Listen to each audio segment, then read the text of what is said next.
Mirëmëngjes të gjithëve. Mirë se erdhët në Creative Mornings. Atëherë, në fakt, kur flet për empatin, apo njëjtësimin, është e vështirë. Është e vështirë sepse unë mendoj që është një nga termat më pak të sqaruar në atë që duan thonë. Shumë njerëz e ngatrojnë me simpatin, dhe siç unë do ta përmend pak më vonë, mendoj që ndoshta simpatia është armiku më i madh i empatisë. Është pikërisht ky ngatrimi i të dyjave që i bën gjërat pak çorap. Megjithatë, është ndjeshmëria ndaj tjetrit, por mënyra se si duam ta trajtojmë sot dhe ajo çfarë duam të themi mbi empatin apo mungesën e saj që ndihet jo pak në shoqërinë tonë, është empatia si forcë, jo si dobësi. Sepse shumë njerëz e kuptojnë si dobësi, kur ke zemër të butë, kur vuan vuajtjen e tjetrit. Edhe ndonjëherë mund të jetë e tillë, sepse nga fjala greke, futa pak te kërkova, empathy do të thotë të vuash. Të vuash vuajtjen që s'është e jotja, të vuash vuajtjen që është e tjetrit, ta arrish, ta vendosësh veten në vendin e tij, ta kuptosh atë që ai është duke përjetuar dhe në këtë mënyrë pastaj të sillesh karshi atij tjetrit. Njëjtësimi është përvoja e të kuptuarit të gjendjes tjetrit parë nga perspektiva e tyre. Është një gjë që ne e bëjmë pak, por un kam një ushtrim të vogël në njëjtësim, një ushtrim të vogël në empati që dua që ta trajtojmë bashkë gjatë kësaj bisede, të shikojmë nëse arrim dot që ta përdorim imagjinatën tonë, imagjinata apo përfytyrimi është shumë i nevojshëm për të pasur empati. Kur ne mendojmë se jemi empatik apo jemi duke u sjell në mënyrë empatike, nuk është e thënë që jemi duke e bërë me të vërtet. Prandaj dua ta bëj atë si ushtrim, ka një mënyrë për të qenë empatik. Ndal një moment dhe e vendos veten tënde, mendjen tënde, ndoshta edhe trupin në funksion të saj për ta kuptuar realisht atë që kupton tjetri. 3 lloje të njëjtësimit, 3 lloje të empatisë. I pari, kapja e perspektivës. Ky është lloji i njëjtësimit ku ti e kupton hallin e tjetrit, e vendos veten në vendin e tjetrit, por nuk vuan emocionalisht vuajtjen e tjetrit. Që është shumë e mirë në shumë raste.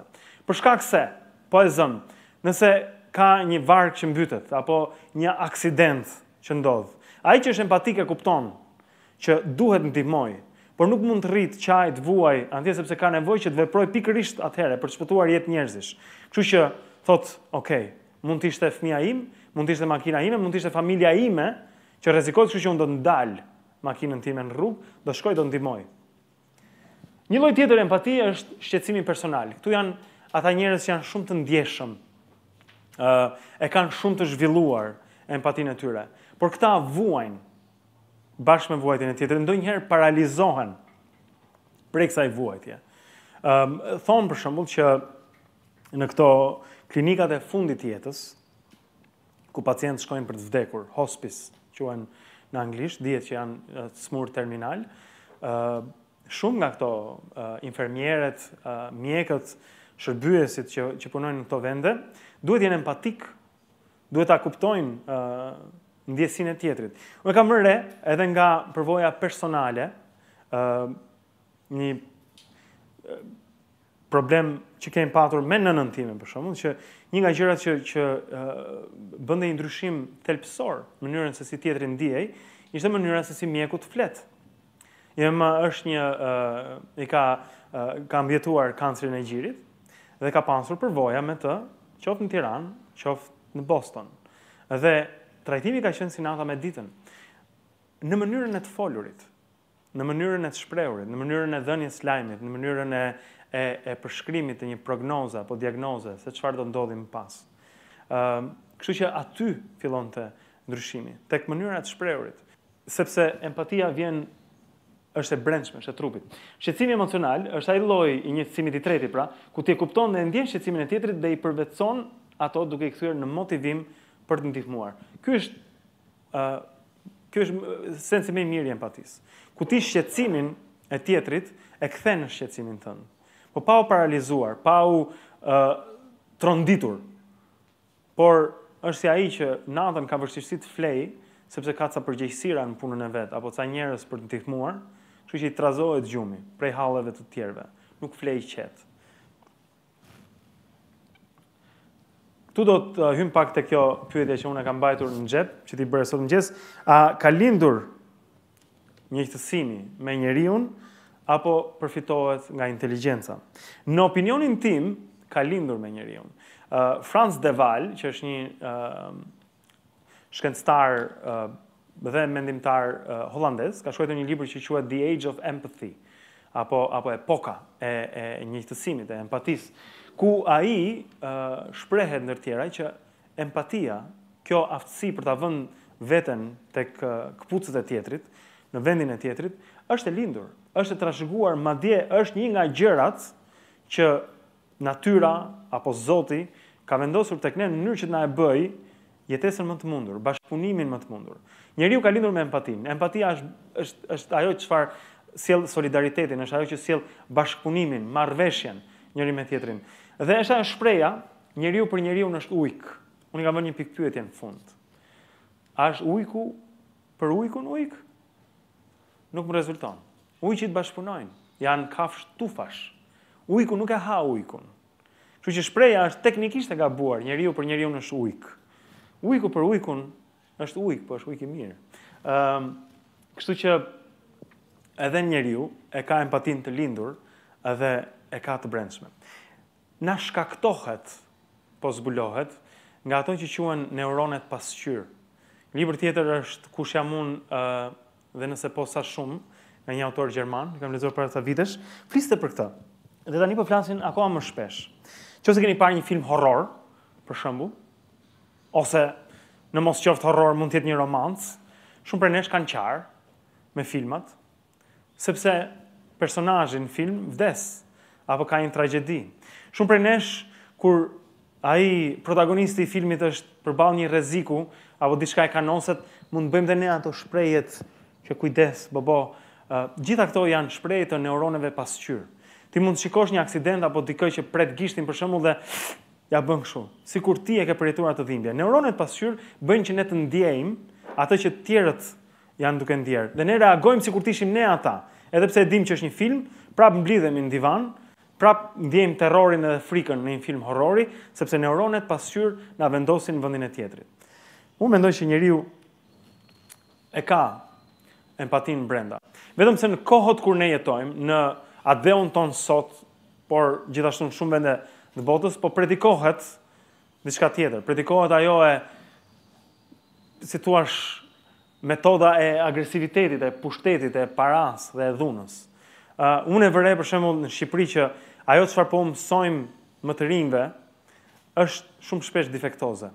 Sepse shembujt që ne mbajmë me të madh, njerëzit që ne mbajmë me pushtet, me para, me influencë, janë njerëz që nuk ushtrojnë empati shumë shpesh. Heronjt e kohës tonë, unë gjej që janë heronj negativ.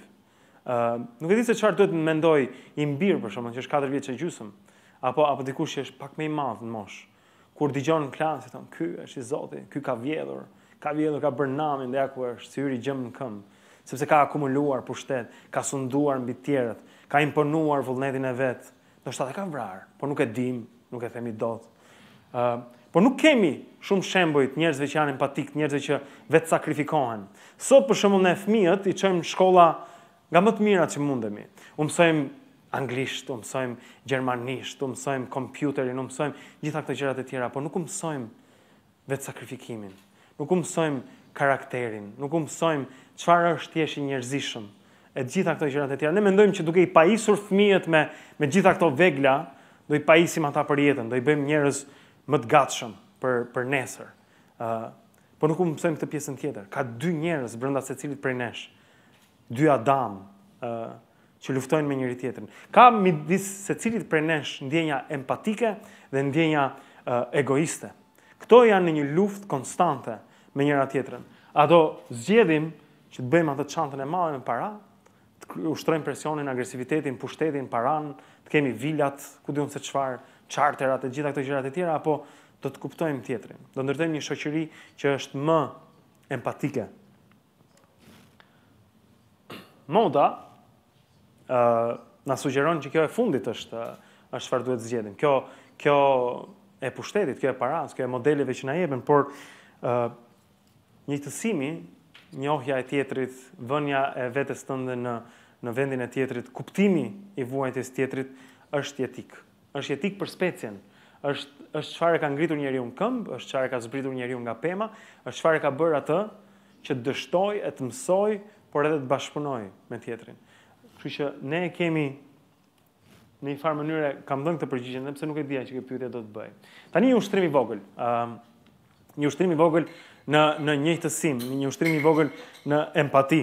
Unë e shoh që na ndodh shumë shpesh këtu në Shqipëri, sidomos, që zihemi në përradha, përfundojmë duke u nxehur, duke u dridhur, ndonjëherë kur ca prej nesh janë ndjeshëm kështu dhe mbajnë pak.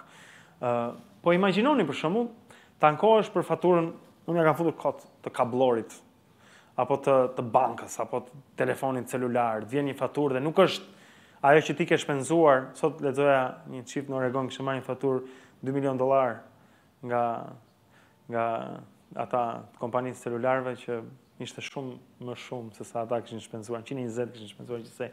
Por ti e merr në telefon dikë. Edhe ai që të përgjigjet nga ana tjetër është i vrazhd. Ndërkohë që për ty mund mos jetë hera e parë që kjo faturë vjen gabim dhe je i nxehur. Ai atë është i lodhur. Dhe fillon mosmarrveshja që në fillim, nga toni i zërit, mënyra si përgjigjemi, koha e pakët që kemi në dispozicion, edhe sherri bëhet sherr. Ndodh shumë shpesh. Ndodh tek posta, ndodh tek aty ku paguhen këto ujë e dritat, etj. Por për ta kuptuar atë tjetrin, do duhet që të imagjinonim diçka. Që ai që po na përgjigjet në telefon ka gjithashtu halle dhe probleme. Ka gjithashtu një familje, mund të ketë një fëmijë të smur, për shembull. Po duhet marrim një moment edhe të imagjinojmë që kjo gruaja që po na përgjigjet në telefon apo ky burri që po na përgjigjet në telefon është në një zyrë të vogël, kubik me një kompjuter përpara, ka bërë 27-28 telefonata deri tani në orën 11. Dhe ne jemi telefonata e radhës. E mbas nesh do të flasim me dikë tjetër. Në shtëpi mund të ketë një fëmijë që është me temperaturë, po nga vetë puna që bën kuptohet që të ardhurat nuk i ka shumë të larta, vështirësitë e jetës në Shqipëri ka njësoj si me ne. Dhe ne që i kërkojmë llogarinë në telefon, nuk e kemi vendosur veten në vendin aty. Ne mendojmë që kemi drejt, duam zgjidhjen e këtij problemi dhe pastaj fillojmë dhe konfliktojmë me të. Por nëse do merrje një moment për ta vendosur veten në vend të atij personit që dëgjon sharje, ankesa gjatë gjithë ditës në telefon, që është në atë kubin e mbyllur, që ka atë kompjuterin përpara që i thotë çfarë duhet thotë, e çfarë s'duhet thotë, që merr telefonata nga lloj-lloj njerëzish gjatë gjithë ditës, që ka nivelin e stresit të ngritur, do të mund ndoshta ta zgjidhim problemin ton pak më shpejt, duke e marrë pak më qetë, duke e marrë pak më thjesht, duke marrë një moment për ta kuptuar ndoshta se nga vjen tjetri. Ne këtë e bëjmë shumë pak, kam përshtypjen unë. Ne nuk e kuptojmë se nga vjen tjetri, që ai tjetri mund të jetë duke pasur një ditë shumë të keqe. Ai mund të ketë marrë një lajm shumë të rënd atë ditë. Dhe përplasemi për një gjë shumë të vogël. Dhe fillojmë pastaj u lërasim duke parë vetëm veten tonë, duke menduar vetëm për veten tonë. Pse vlen empatia? Këtu për të bërë pak praktik, edhe për vetë përfitim, por edhe për t'i zgjidhur pak më lehtë sa situata ca konflikte. Punojmë më mirë, kuptojmë më mirë, gjykojmë më drejt, arrijmë zgjidhje dhe sillemi njerëzisht. Po me ca ushtrime të vogla në empati. Unë gjej që vendi ynë, populli ynë, shqiptarët, kultura jonë, jemi në përgjithësi empatik. Gjithë bota është. Kush më shumë, kush më pak. Por jemi edhe gjithashtu të acaruar, jemi gjithashtu të lodhur, jemi gjithashtu në një presion të vazhdueshëm për të mos qenë. shoqëria bën presion. Ajo çfarë e sundon sot, shpirti sundues, fryma sunduese, shoqërisë sot është omete për vete, ka vite në fakt. Dhe nuk është rastësi zgjedhja e shprehjes, por kjo është çfarë na ofrohet. Ky është ambienti ku ne jetojmë, ku duhet jesh i egër. Kjo është ajo çfarë ne dëgjojmë vazhdimisht. Sot duhet ta zgjidhësh vetë, sot duhet jesh i shkathët. Dhe fjala i shkathët ka marrë një kuptim tjetër nga fjala gjimnast apo një fëmijë që lodron. I shkathët, do thotë tregullosh gjëra, dish të bësh presion. 99 gjithashtu. Ka dhe tjera. Që nuk po i përmendim për arsye etike. Por duhet të jesh i tillë. Duhet të jesh i tillë. Kjo është fryma e kohës ku ne jetojmë sot në Shqipëri. Sa më pak empatik. Mos çaj kokë, mendo vetëm për vete. Dhe ne kemi sot rreth 500.000 shqiptarë që jetojnë me 2.000 lekë të vjetra në ditë. $2 në ditë. 500.000 njerëz. Këta janë fëmijë, këta janë të smur, këta janë pensionistë, këta janë njerëz që jetojnë me ne. Ne nuk e shohim. Ne mund të shohim njërin me këmbë të prera në rrugë, mund t'i hedhim për simpati në një lekë të vogël atje, por kjo nuk e zgjidh problemin e atij. Unë i hedh her pas here. E di që nuk e zgjidh problemin e atij, e di që nuk është kjo zgjidhja, por them paktën do të ketë haj sot. Ka dhe nga ata që thonë as atë mos e bëj se kjo inkurajon lypjen etj. Gjithsesi, ajo që po mundohem të them është që ne jetojmë në një vend me probleme shumë të ndaja. Ne jetojmë në një vend me njerëz që vuajnë shumë dhe nuk kemi arritur dot që ta kuptojmë plotësisht nevojën, e se çfarë kërkohet nga secili prej nesh.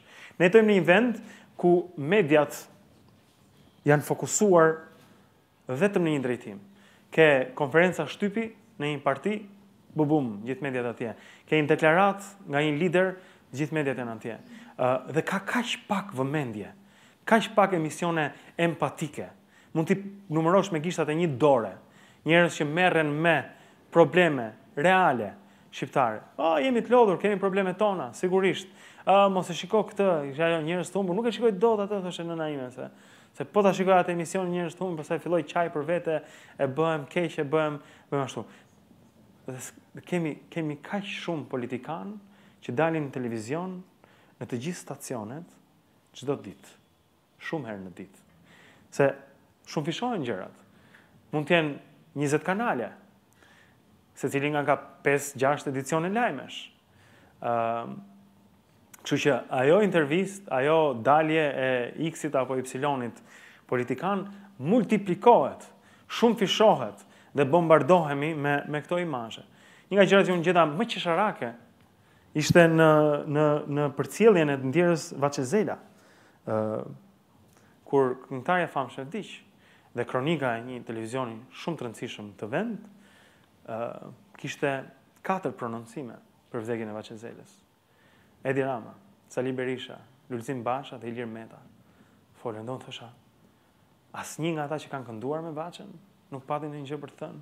Dikush që ishte artist bashkë me të, dikush nga familjarët, njohurit, pse do duhej që të përqendroheshim. Ky është defekti, ky është problemi. Sepse ai gazetari e ka zgjidhur, këta janë njerëzit që prononcojnë, edhe kur vdes një këngëtar e madhe, edhe kur bie shi, edhe kur del dielli, edhe kur ka Bajram, edhe kur ka Pashk. Sepse ne nuk shohim rreth nesh problemet që kemi, nuk shohim shoqërinë, nevojat. Edhe çfarë ndodh është që dal nga dal këto neuronet pasqyrë që ka secili prej nesh fillojnë edhe zhduken, fillojnë edhe vdesin. Sepse fryma e kohës është kjo, tek njerëzit e fuqishëm, tek njerëzit e pasur që kontrollojnë gjithçka. Kur mund ta përdorim empatin? Kur nuk merremi vesh me gruan, është një mënyrë që ose me burrin. Unë e vura nga perspektiva ime duke ditur që ju si njerëz empatik do të mundeni të një herë pasaj. Por ose me të dashurën, në rastin e fatlumve. Por është një nga gjërat shumë praktike. Ti mundohesh ta përdorësh empatin dhe e di çfarë për qetësinë tënde mendore. Sepse nuk ja vlen në fund fare që të zihesh me gruan. Ne të gjithë e dim, gruaja ka drejt. Kështu që nuk është se do të zgjidhim ndonjë gjë. Kur nuk arrim ta ndjejmë problemin e tjetrit, ndoshta mund të bënim një ushtrim të vogël në empati. Kur dëgjojmë dikë që ankohet vazhdimisht, e shprehimisht, por nuk e kuptojmë themore, çfarë ka ky? Çfarë ka që nuk shkon te ky? Ndoshta atëherë do të ishte rasti për të ushtruar pak empati, për të marrë një moment, për ta imagjinuar veten në vendin e tij, rrethanat ku ai ndodhet. Kur negociojmë, për të parë që ka këndvështrime ndryshme, ti do diçka, po edhe ai do diçka në anën tjetër të negociatës, do t'japësh, do të marrësh, nëse ti bëhesh empatik, ndoshta do të arrish në një përfundim më të saktë të negociatës, nuk do të zgjasësh pafund në mosmarrëveshje sepse do kuptohesh, apo kur duam të qetësohemi gjatë një mosmarrëveshjeje. Është si puna anti-sherrit, që po thonim, se ndonjëherë ne na bëhet sherr, dhe nëse jeni si unë, për shembull, e vuan atë, se fillon të dridhet trupi, e nuk kontrollohesh do se bëhesh emocional, mund të bërtasësh, mund edhe thua pastaj një sekond, të rriqë një moment, edhe imagjinoje tjetrin, e ndoshta kjo do të ishte ai pushimi 10 sekondësh. Thonë këtë para se kur je i zemruar, para se thuash diçka, ndalo dhe numëro deri në 10. Pastaj thuaj, edhe nëse je ende i zemruar, numëro deri në 100. Sepse duhet pak më shumë kohë. Që t'imagjinosh, kam disa foto tash në fund që doja t'i ndaja me ju, sepse imazhi mendoj që është shumë i rëndësishëm për empatinë. Dhe unë e dua shumë fotografinë, imazhin si shprehje. Kjo është në Indonezi, mbas tsunamin. Po imagjinon ti jesh ajo familje. Unë nuk e di kush janë këta njerëz, nuk di ndonjë gjë për foton më shumë se sa ju, por shikoj ndoshta babain dhe 2 fëmijë, nuk shoh nënën në atë foto. Po imagjinoj se çfarë mund të ishte jeta kur gjithçka rreth teje është shkatruar, kur një katastrofë natyrore vjen edhe ta merr gjithçka brenda një nate. Ne na ndodh shpesh që shikojmë lajme tërmet në Kili, tërmet në Turqi, katastrofë natyrore në vend tjetër. I shohim ato gjërat dhe krijohet ajo distanca. Unë shqetësohem pak për këtë. Ndonjëherë mediatikisht ne bombardohemi me kaq shumë imazhe, të dhimbje sa që detyrohemi pastaj ta distancojmë veten dhe ato humbasin efektin. Por nëse do të përdorësh imagjinatën për të qenë në atë plazh aty, për të qenë pa nënën, pa shtëpinë, pa çatin, pa katandin e një jetë të tërë, pa ushqim, pa veshmbathje, pa ujë të pastër, pa një vend për të kryer nevojat personale, ta kuptosh që s'është situata që mirë. Në fakt, sot, pikërisht tani, kontinenti ynë, rajoni ynë, përballet me një fluks të madh njerëzve që ikin nga lufta. Para ca kohësh, pa vënë një status në Facebook si prind, dhe do ta them me këtë se ata që janë prindër, dhe jo për të bërë një komplot të prindërve kundër atyre që janë akoma prindër, por kur bëhesh prind, perspektiva jote ndryshon rrënjësisht. Sidomos tek fëmijët, kur je prind vet, kur ke një fëmijë vet, ju e dini vet atë fotografinë e famshme të Ajlanit në brigjet e Turqisë atje, që nuk pati zemër, që nuk u thye kur e pa. Unë nuk mundesha, dhe jam i sigurt që ndodh çdo prindi, makthi më i madh i një prindi është humbi fëmijën e vet. Dhe ti shikon fëmijën tënd që kujdesesh, që e mbulon natën, që e ke atje që ti blesh rroba, ti blesh lodra dhe thua, mund të kishte qenë Briani, mund të kishte qenë fëmia im që dergjej në një plazh atje. Dhe e ke të vështirë pastaj të mos e ndjesh kur e sjell tek vetja jote. Kjo është përdorësh empatinë. Prandaj të prek aq shumë ajo. Po të isha unë babai i njërit prej këtyre prindërve, fëmijëve sirian atje, dhe të kisha unë fëmijën tim për ta shpëtuar nga lufta, nga bombat, nga tmerri, nga gjaku, nga gjithçka e mbrapsht që po ndodh atje, nuk do doja dija për rregullat e unionit. Më duket shumë cinike kur flitet për rregullat e unionit. Unioni ka rregulla, ka klauzola, ka marrëveshje. Ti ke një fëmijë që do ta shpëtosh nga vdekja, dhe aty mbaron gjithçka, me gjithë rregullat e unionit edhe gjithçka tjetër qoftë aty. Ky është një fëmijë sirian. Ky është mosha e Timbiri. Madje ngjan pak me Timbiri, prandaj kam zgjedhur atë foton. Nuk e di se çfarë mund përjetohet mendoj një fëmijë kur gjendet para godinave të shembura, kur nuk e di ku i ka prindrit, kur nuk e di më se çfarë është sipër e çfarë është poshtë, kur nuk e kupton se pse po ndodh e gjitha, se çfarë kuptimi mund t'i japi ai rënjes së shtëpisë. Çfarë mban e nesërmja për atë? Ku shkon? Ku fle? Kush do ta rrisi? Kush do ta përqafoj? Kush do ta preki natën këtë fëmijë? Kush do kujdeset për të? Kush do ta puthi? Janë gjëra për të cilat njerëzit kanë nevojë, që ne kemi pasur nga prindrit tanë, u japim fëmijëve tanë. Edhe sot ke një botë në cila flet për rregullat e unionit, për ku diun se çfarë, gjithë këto strukturat e megastrukturat e institucionet që nuk bëjnë sens fare për atë fëmijën. E para është njerëzorja. Dhe gjithçka tjetër pastaj ndërtohet mbi të.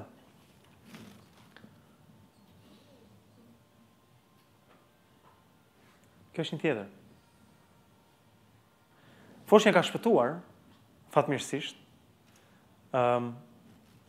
Kjo është në Vietnam, në Nepal. Tërmeti që ndodhi në Nepal ca muaj më parë ishte gjatë qershorit dhe në atë kohë mbaj mend që fola me një mikun tim, i cili është një republik, edhe është si thua në politik, edhe i shkrova një mesazh edhe i thash, pse mos bëhet një gjë e vogël për Nepalin? 2 lek. Po gjithë ato tmerre që po shieshin, gjithë ata fëmijë që humbën prindit, familjet e gjërat që ndodhin atje, thash, mund të ketë një kontribut fare të vogël për Nepalin. Modest sigurisht. 100.000 euro mund mblidheshin nga publiku, nuk janë as zona ngreja, as zona uli si ashtu. Dhe përgjigjja që mora ishte e sinqert, e vërtet dhe më tha, nëse e bëj këtë, do më akuzojnë për cinizëm. Do më akuzojnë që shiko si bën ky, që i pret barku për Nepalin, dhe ne e provuam vetë, pastaj ta bënim në një blog ku donim që të mblidhnim diçka për Nepalin dhe reagimi ishte i tillë. Ne kemi hallet tona, ku jeni ju, ku jetoni ju, shiko se ç'po bëhet në Shqipëri, këtu po vdesin njerëzit për bukë, s'ka lek për Nepalin. Asgjë për Nepalin. Dhe kishte drejt. Njerëzit janë bërë shumë cinik. Dhe nëse do të bësh diçka të mirë, thonë e bën me një prapasken, e bën që të duket. E kjo një fëmijë. Në Siri këta janë ata që vuajnë rrotull nesh. Dhe në fund fare kjo. Kjo foto. Për të imagjinuar pak se si do t'ishte, sikur katastrofat na ndodhte ne këtu. E mund të ishte diçka natyrore, me që ne si Ballkan nuk para bëjmë luftë më. Por vetëm 15 vjet më parë, njerëzit vinin nga Kosova në këtë mënyrë. Kalonin tela me gjëmba me foshnjët shqiptare në atë kohë. Apo kufomat ishin në Raçak, nuk ishin në Damask. E ndodhte fare pranesh. I hapëm shtëpitë. Atëherë i pritëm ata njerëz dhe mendoj sot kemi një ndjenjë krenarie ndaj asaj që bëm. Sado pak, 1, 2, disa familje, ata që e bën, merrnin 1, 2, 3 veta, po i mbaj mend historisë, kanë ardhur njerëz edhe 5, 10 vjet më vonë, na kanë takuar në kontinente të tjera, na kanë treguar fëmijët që janë ngjizur ndoshta në shtëpitë tona dhe mirënjohjen që kanë shprehur. Por që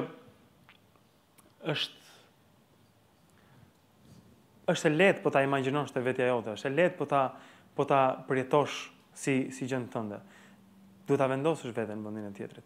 Ndoshta në këtë mënyrë do të marrim vendimet e duhura jo vetëm për tjetrin, por edhe për veten tonë. Në një farë mënyre punon në formë egoiste, është të japësh për të marrë, por jo me qëllimin për të marrë, por të japësh sepse në këmbim do marrësh. Pastaj mësimet e Biblës, të Kuranit, të librave të shenjtë, të gjitha flasin për empatinë. Vetëm që njeriu duhet ndonjëherë të ushtrohet në të. Një eksperiment, dhe me këtë dua ta mbyll, një eksperiment që u bë disa vjet më parë në një kolegj fetar, teologjik në Shtetet e Bashkuara të Amerikës. Vunin provë njerëzit për të parë se sa empatik do të ishin vërtet në varësi të rrethanave në cilat ata ndodheshin. Dhe historia ishte e tillë.